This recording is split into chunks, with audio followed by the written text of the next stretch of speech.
Okay, yay. It cut off the other video, so sorry about that. Getting back to the topic for today, and I'm going to do a couple of videos on it just because it's such a huge part of the growth process when it comes to restoring, coping, and healing your mental illness to the point where you feel healthier and you have more control of it. It's such a huge part because you know that relationships are hard, they're work. There's no easy relationship. It takes work on both parts, and you can't be the only one doing the work. So I had told you guys in just a few minutes ago in the last video that I am going to be very vulnerable and share some of my own personal journey, my own experience with letting go of people that no longer benefited me, and they had an underlying agenda to naturally tear me down, destroy me. Their agenda was to use me for their selfish purpose. And then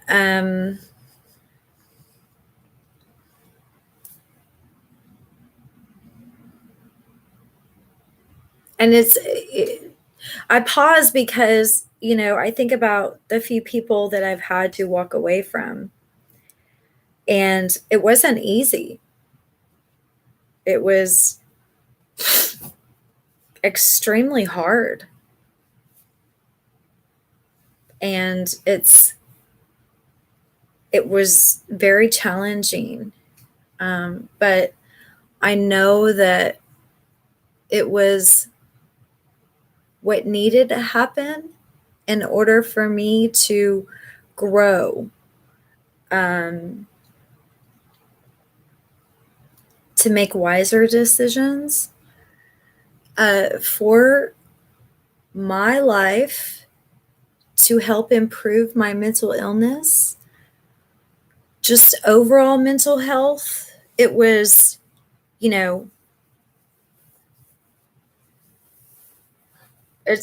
was a long process, but I did it. I can look back now and thank God that I did do it, because I am a stronger person because of it. It's rewarding to know that no matter how long it took me, I put my health above the chaos. Period. And when you get to the point where it's affecting your overall health, sleep, judgment, decisions, and it's all due to that person and their toxic chaos, irrational behavior, however it looked for you, I'm here to tell you that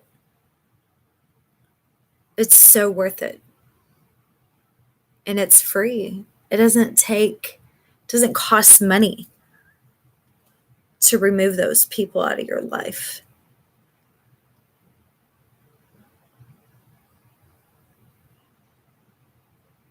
And you're allowed to. And that's the great thing about free will. You're not bound to those people.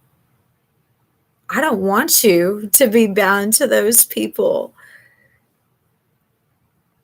because eventually, and we've all been there, We've all been in a weak, vulnerable emotional state where we've allowed people to tear us down so much in our lives that we start believing them. We start thinking that we are exactly who they're describing. When somebody, let me back up.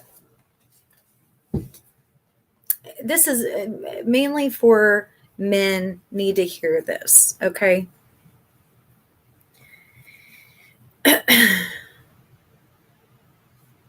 Probably the one thing, the most damage you can do to your significant other, however that looks in your life, is to tear her down and tell her how she's acting and that she's crazy.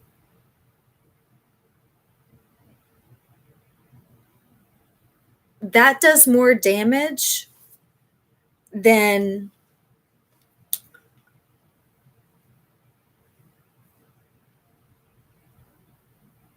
I don't know, cheating. And this is my opinion, but it's really true. Words damage a lot deeper than, you know,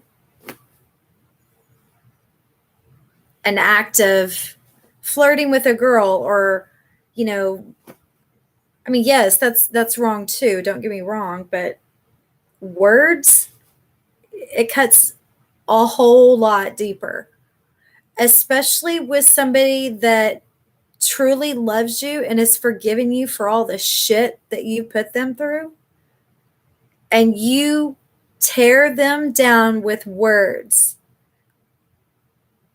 We're not supposed to tear people down with words. We're supposed to lift them up with our words.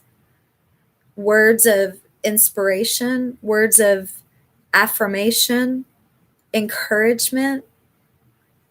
Tearing somebody down with words is the worst thing you can do. And men, especially, and I'm not saying women are off the hook, I'm just talking to you guys right now. Don't do it. Don't start it. Walk away. Don't do it. It's a trigger point for women. And I don't care who you are and what age you are. When you tell a woman how she's acting and that she's crazy, I mean, that's just a trigger for her to act out. And I had a, oh Lord, I had a few that liked to do that to me. Tell me how crazy I was, tell me how I was acting irrational and I was acting like a crazy bitch. What, I mean, I've heard everything in the moon. Remember, if you've seen my a few of my last videos, my past, I haven't picked very good partners, unfortunately. I've only lusted after the way they look and the way they made me feel in a sexual manner, and that they looked good with me in public, but they were really shitty people. And you can't change someone's character. They are what they are. And as much as we like to think we can change them, we can't. You can't change them. They're going to treat you how they're going to treat you. And there's so many red flags.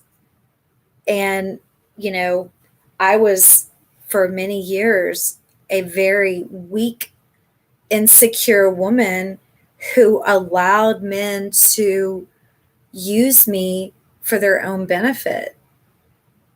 And since I use them back for my own personal benefit, because I just would focus more about how they looked and how people would betray us than how they treated me. And it was wrong. And it caused more damage in my life and the people that I loved in their lives, especially my children. That's one of the worst things that I did to my kids. And I can openly admit now that it was so wrong of me to do, is to pick somebody that constantly tore me down, especially in front of my kids. They had no filter. They didn't care if my kids were around. They just did it anyways. And we as women, we gravitate to a man who is broken, who is hurting, because we feel, as especially if you had the personality like I did for 20 plus years as being a people pleaser. You know, you just constantly wanted to be the one that nurtured, and you were a people pleaser, and you wanted to fix everything, fix them, fix the situation, fix the home life, you know, and you just, but without, I heard something the other day and I thought this was just right on point. I heard that if you don't take the time to heal from brokenness in your past, however that looked like, if you don't take the time to heal and you get into a relationship, you won't be able to see all of the red flags prior to getting into that relationship. And let me tell you why. You're more mentally aware when your mind and your subconscious is balanced. You're aware of your circumstances, the way they speak, the way they conduct themselves in public, the way they conduct themselves at work, the way they conduct themselves with their parents, with their children, with their siblings. All of these are big, big, big factors of how you can almost characterize a human being with the way they are. And, you know, I had a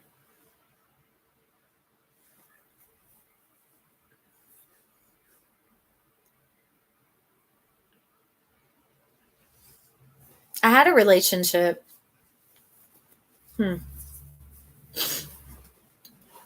It's hard to talk about, but I'm going to get through it.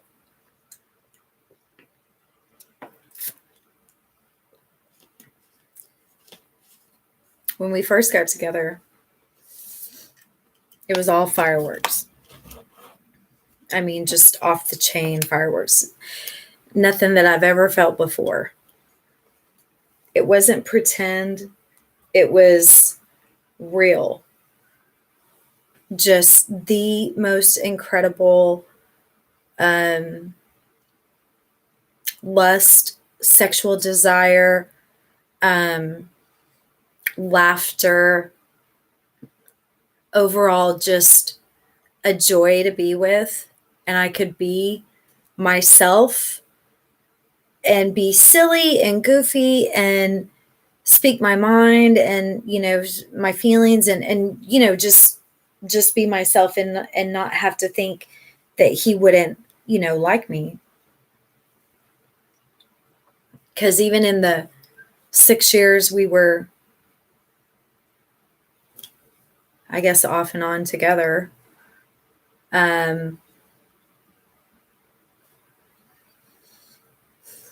he forgave me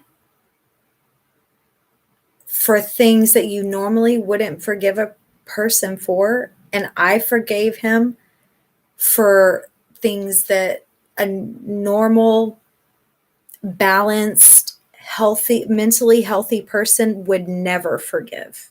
Okay.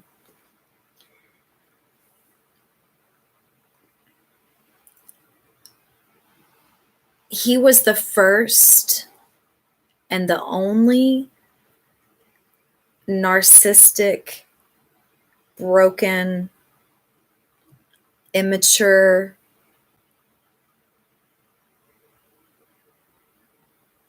just overall hard to deal with person that I chose to build a life with. Because in my mind, I thought he needed me. If only he would realize. And, I kept waiting for that to kind of, for his mind to finally realize that, oh my gosh, she's the best thing that's happened to me. I need her. She could really help me get myself fixed, get me some mental health, professional help. I kept waiting, and I waited for years. I would beg him to get help. I would try to help. My family would try to help him. Gosh, my friends. But then he just, he refused help. He thought he was a weak man if he talked to a therapist. I remember when we went to therapy and I paid for it. God forbid he pay for, anything like that. He was never going to do it. We went. He purposely argued with me on the way there, completely embarrassed me in front of this therapist. She talked to us on an individual basis, and then she talked to us together. All he did was complain about being there and having to share his relationship with someone he doesn't even know. He started putting her down because she was only a couple of years out of college.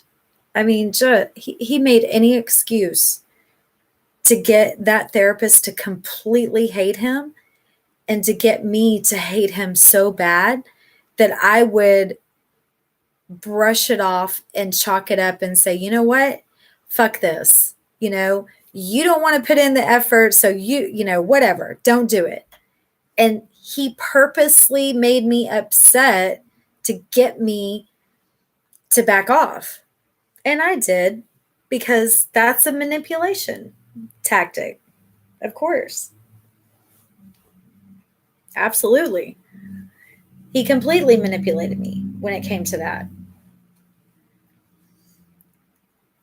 Every couple, and I'm going to say this in a very positive way, every couple should do therapy. Whether you have never had a fight or you fight every day, you need to learn how to communicate with each other, and you need to know what roles and requirements you're taking on in the relationship. The other person has to tell you. And if they don't know, they need a professional to tell them what you want. So, getting back to the relationship, I hid. God, did I hide his behavior? I hid it from my children. I hid it from my parents, my family, because he put on this big, over the top show. Do you know that guy? Yeah. I was with one of those guys in front of everybody. And he would treat perfect strangers 1,000 times better than he treated me. he would act like he was the best, most gentle Southern man with, manners, and he was a gentleman, and he would constantly, just tell people he was one way, but at home behind closed doors, he was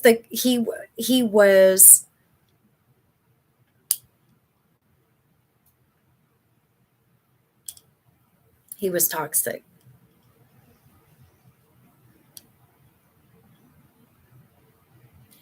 He emotionally started abusing me. And I say abuse because I know I was with him long enough to know that it was mental abuse. Okay. And I'm not saying go out and define your relationship like that. I'm saying when you've been with somebody for years and you've had more chaos, destructive, bad, sad behaviors from that person than happiness with that person, yeah, it's time to go. Trust this old lady, okay? It's time to go.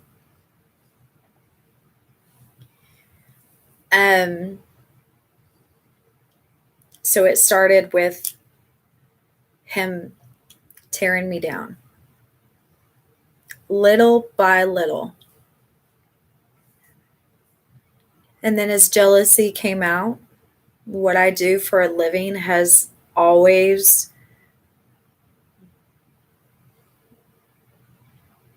at some point in every relationship that I've had over the last 25 years, me being a massage therapist has always come up in a jealousy manner. They would comment in some way and use it as that I was a slut, cheating, whatever they wanted to say. It was always that. But the last relationship, he wanted leverage. So he would purposely drum up the drama, the chaos, just to get me to react, just so he could have leverage that I yelled at him, or I was mean to him, or I cheated on him. I mean, just everything, I did this to him and I did that. And I was mean, First of all, if you know me on a personal level, I am the sweetest, truest Texas sweetheart of a girl. All my friends and family will tell you that. And for a man, a spouse, a significant other to say that I was a mean person, I don't have a mean bone in my body. But I will tell you this, when you push my buttons and you call me crazy, or you tell me that I'm acting like a crazy bitch, yeah, I'm going to get upset. I'm going to get ticked. Or you tell me that I'm doing something, accuse me of doing something just to start a fight, just to gain leverage, so you can have enough things in your back pocket to come back and say, well, you did this, you did that, this is how you acted, I don't deserve you yelling at me, whatever, get the fuck out of here is what I say.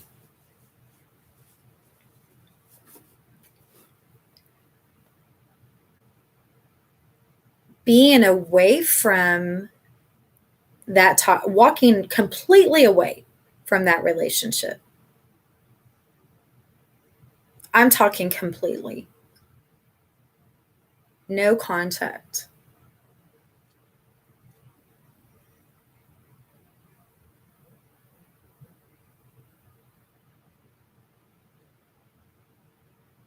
It was hard at first, but let me tell you, I gave up so much to try to help that individual, and it just kept backfiring on me.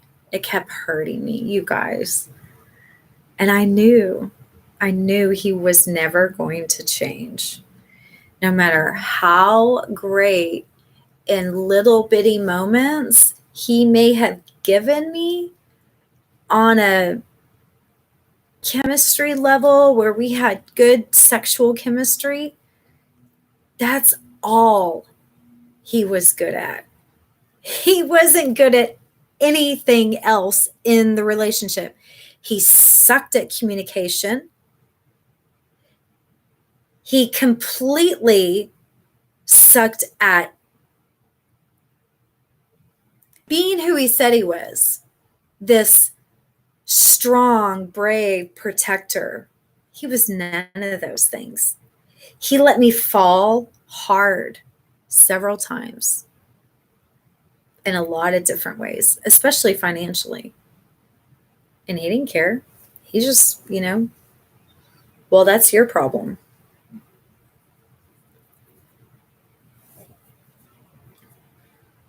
And the fact that I was so insecure and allowed him to keep doing this to me and allowed him to keep with all these behaviors,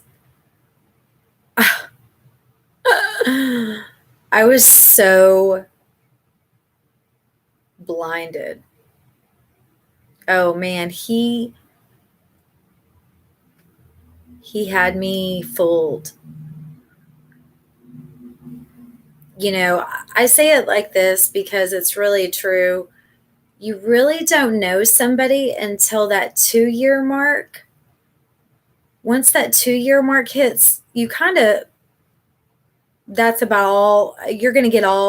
Everything, every kind of reaction, every kind of fight, every kind of, how they handle their life, their job, their money, their kids, how they parent, all of the things about that 2-year mark, you'll have probably seen it all. And you can't fix them. You can't. And it's completely okay. Because it's not your job. It's not your job to fix them. They don't want help. Let them go. You want help. And that's an amazing thing, that you want help. You want to grow and you want to be successful when it comes to your mental and physical health. Keep going. Don't let anybody hold you back. I promise you, it's going to be such a sweet reward when you've climbed over the first year like myself. Okay? And now I can almost taste how sweet it is, because I have peace in my life. Something that never was before, And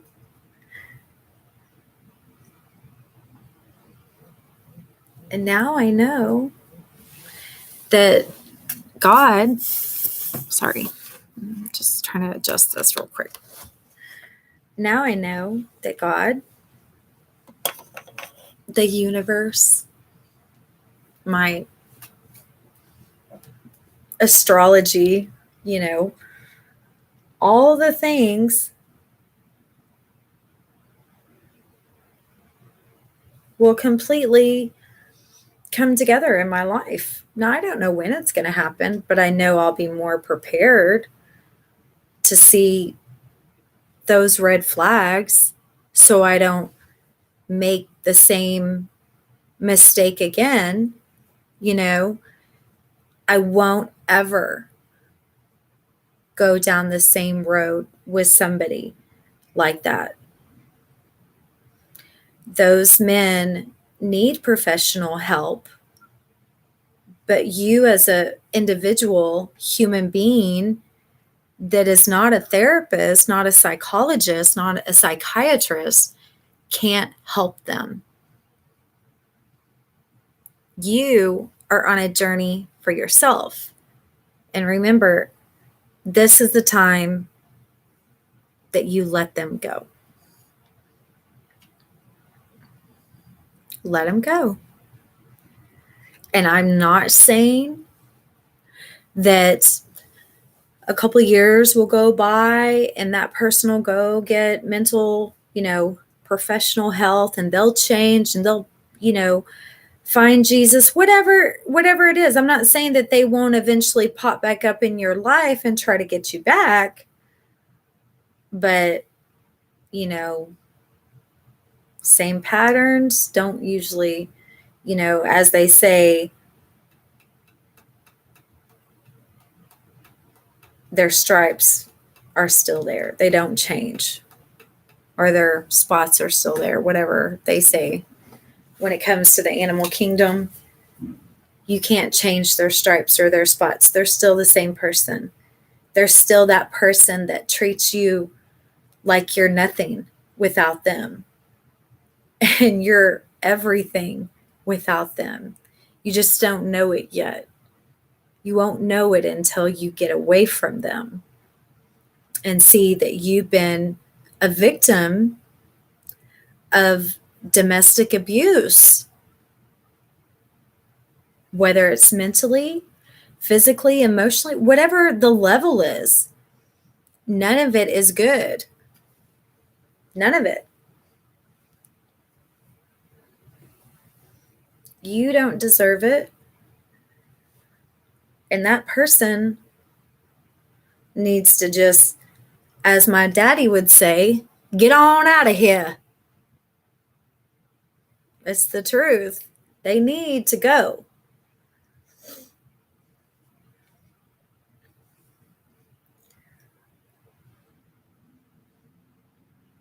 Are you ready for that? Are you ready to let them go? I know I was. I loved myself and wanted the best for myself.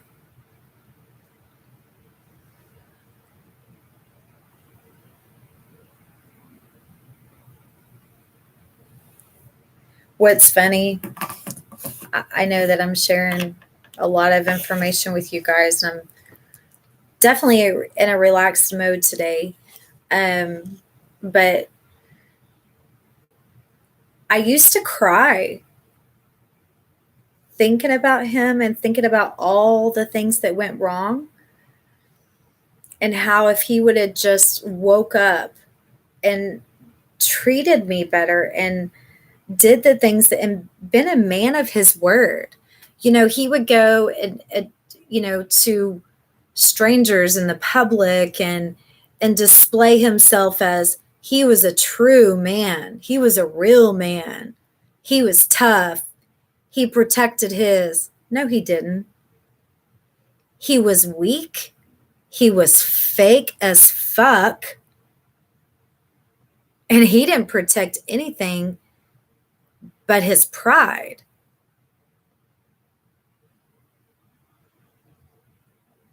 And let me tell you,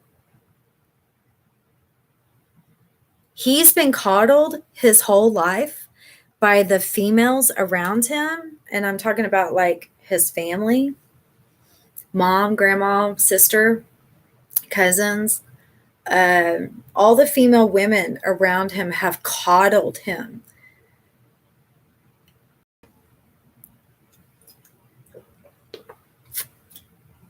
And that was the first problem. And let me tell you, men can love their mom, their grandmother, of course. You want, when you meet a man, you want them to be close to their family. You want them to love their family. But when they can't make a decision for their own life by themselves, with their significant other and they have to include their family in decisions, or they run to their family because they don't know how to stand on their own 2 feet and deal with the problem themselves and keep things private, and they're constantly running to their family, that's a red flag. Huge red flag. As huge as Texas. And their excuse is, oh, well, I'm close to my family. We talk about everything. And, you know, my ghetto side wants to say, bitch, you ain't going to talk about shit to your family about me or my kids or my job or anything. That is my business, my private world. I mean, this is the way my mind, you know, talks, you guys.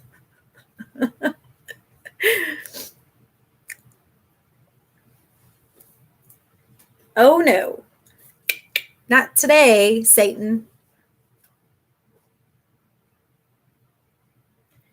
Every time we had an argument, a fight, whatever, he'd be on the phone calling some woman in his life because he couldn't handle the woman in his life. I mean, how weak-minded and pathetic.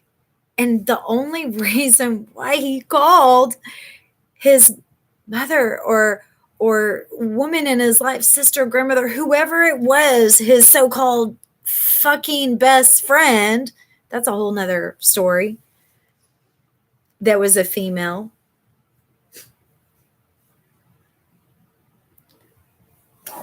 Their reaction was exactly what he wanted to hear. And he knew that they would react that way by saying, oh, you poor thing, it's going to be okay. You got this. She's so mean. You don't deserve that. She needs to back off, not put so much pressure on you. Please. Weak little boy that would portray himself as a man. Completely fabricated everything. The biggest manipulative, belligerent liar. And he would do it to get attention and a reaction, to make himself feel better and make himself not feel so guilty for being, and I hate to say this, but his character was way, way bad. I mean, no woman will ever be able to handle this particular man unless she was a weak-ass little bitch that didn't have a backbone and was a doormat and, you know, allowed him to do whatever he wanted, and it never stood up to him, never spoke her mind, never talked about her emotions, never showed or demonstrated emotion. That's the kind of woman he wanted more than anything. He didn't want a successful, confident, strong-willed, God-fearing woman. He wanted somebody that was less than him. He didn't want a woman to be confident or above him or more successful than him. That's the truth.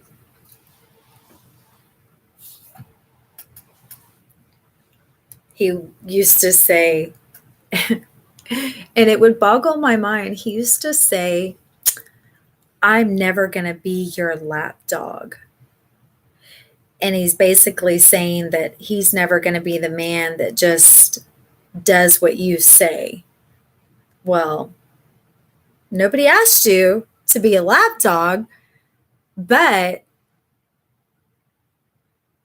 nobody wants somebody that is a Rottweiler who doesn't want to compromise or bend or deal with change. Freaking Taurus. I really blame a lot of his behavior on his zodiac sign. Nothing against, if you're a Taurus, nothing against it. Okay, I'm not. But this particular Taurus, God, he was it to a T. Just over the top. Over the top. Horrible communicator. So, saying all that, I am 100%. And let me just get back and say this. I lost a lot of friends because of that relationship that I had for 6 years. A lot of very good friends. And if those friends happen to be watching this video, I just want to apologize to them personally and say, I should have listened to you girls and guys a lot sooner.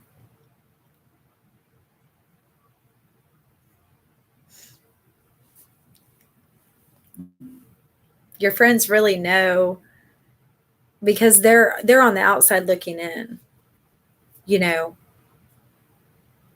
and I had one friend.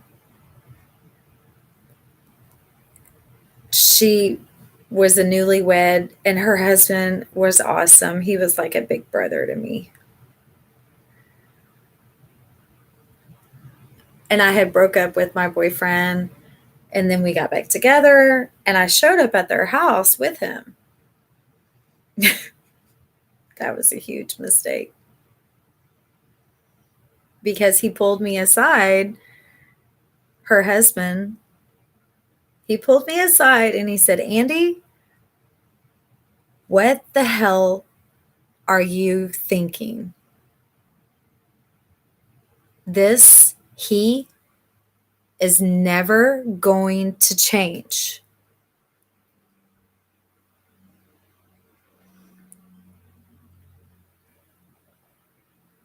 And of course, I made excuses. But for years, those friends, they put me at arm's length because they didn't want to be around him.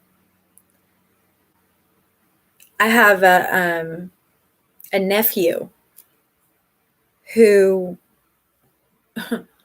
is brilliant and smart. And he's also gay. And he's had the same partner for almost a decade now. And they're getting married. And the very first time my ex-boyfriend met my nephew at a Thanksgiving dinner, he asked him, why do they get offended if somebody calls them faggots? Because that's what you are, so why not accept the name? I couldn't believe these words were coming out of his mouth. I couldn't believe it. I was mortified that my boyfriend could be such a ruthless homophobe who puts down somebody that wasn't like him. Racist as fuck when it comes to people, that weren't Republican, that didn't, that didn't have the same sexual orientation as him, that wasn't heterosexual. He would completely make fun of the gays, the blacks, Mexicans, people that were poor, just anybody. He would constantly be completely mean and hateful and would make stupid jokes and think that it was funny, and it was never funny. It was mean.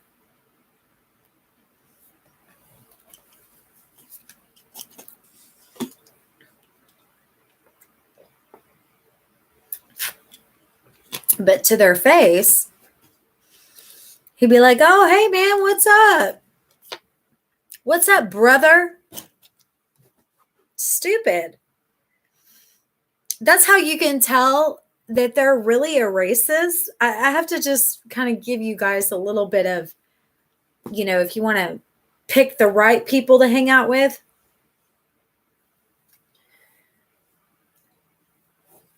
There's nothing wrong with being Republican. There's nothing wrong with, being a fan of Donald Trump. Nothing wrong with that. That's your preference, right? But when you act like that's the only way you should be living life, and everybody else is living it incorrectly, and you're better than them, no, that's wrong. That's not the way Jesus would act. And it's not right. Jesus loves everybody just the way they are. Doesn't matter what color they are, what demographic they are, what their sexual preference is. My God that I serve, he loves everybody. He loves everyone.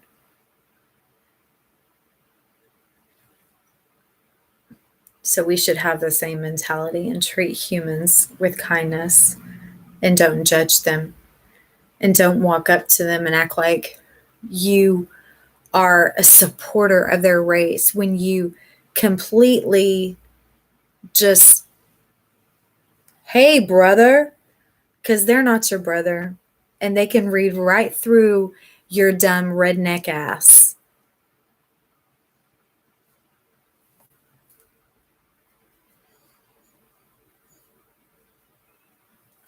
I had a friend that was in it.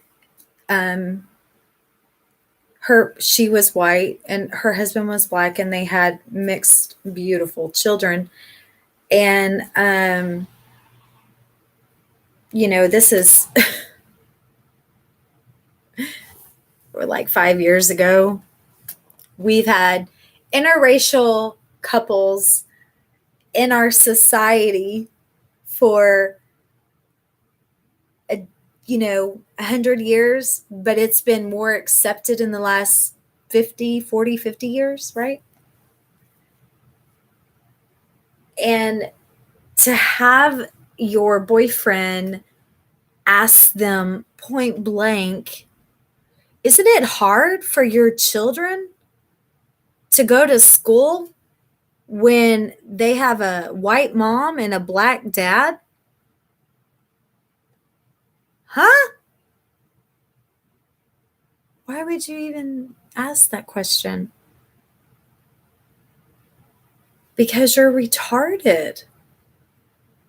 And you have no sense of empathy. You have no sense of being respectful in someone's home. I mean, there's just a whole off balance. I mean, he was just off balance.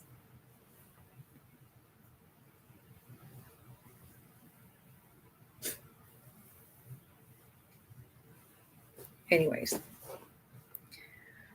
so I'm going to wrap this up because this has gotten, I always kind of do this. I kind of ramble and don't really get to the point. And I feel like I'm not quite getting to the point where what I'm trying to really get across and need to say, because just thinking about all of those times where he completely embarrassed me and annoyed me and did me wrong and all that, it makes me feel, I'm feeling very frustrated just by speaking about it. And yeah, I'm not crying about it, but I'm frustrated. So I think that the one thing I would like to do is just take a step back and regroup myself and know that it's completely okay that it's hard to talk about. Um,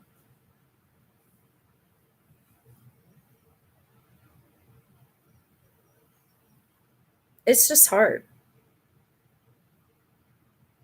I'm not a professional YouTube person who's got it all together and can speak so eloquently all the time. I just don't.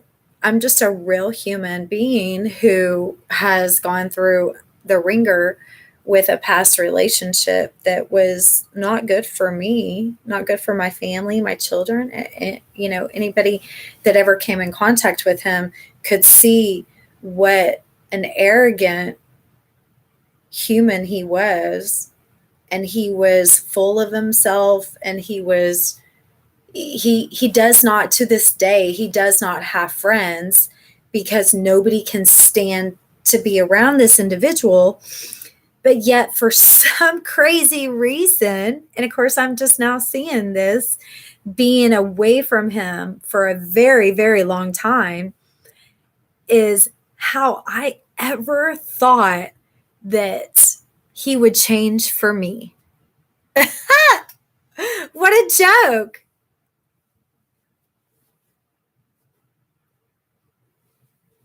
You guys, thanks for letting me just vent and share. And in the moments, I can laugh about it, but 90% of the moments, it's super hard to talk about.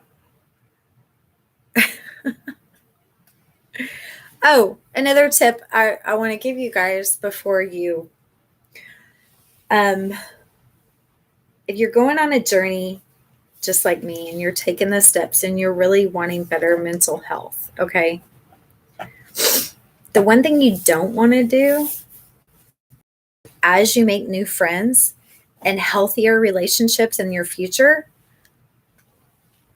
don't talk about your ex. Period. Because nobody wants to hear about it.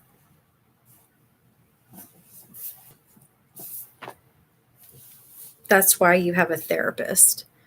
That's why you go to therapy. That's why you surround yourself with the group therapy, people that are there for the same reasons you're there, because they want overall better mental health. Those are the people you talk about your past with. Don't do it in new relationships. Just don't do it. If people ask you, well, what was your ex like?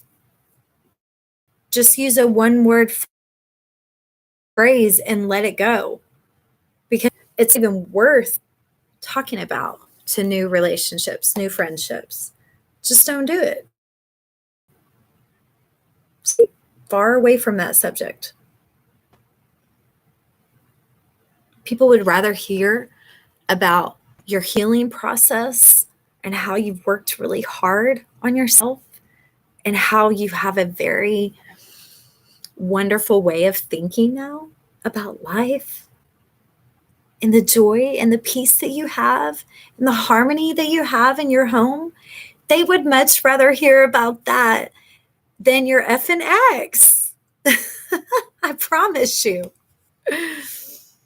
And women, let me tell you, you ladies are so guilty of this. What I'm talking about. Don't do it. Don't talk about him or her. However that looks to you, your ex, don't talk about it. Okay. Next video will be coming soon, and I will share some of the steps you can take to completely walk away. Okay? So I'll be sharing that soon. And you guys, it's Tuesday, Taco Tuesday. Go have some tacos, okay?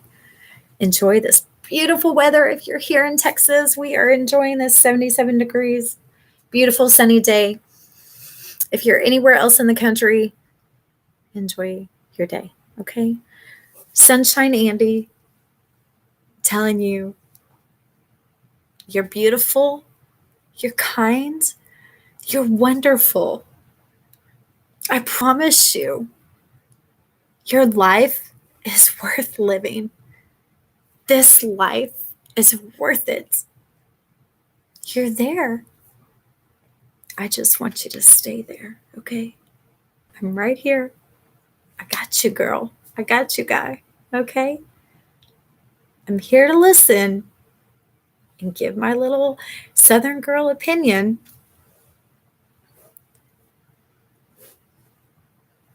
But I know you got this. You can do this. We'll do it together. You got this. All right, I'm signing off, you guys. Take care. Bye, everybody.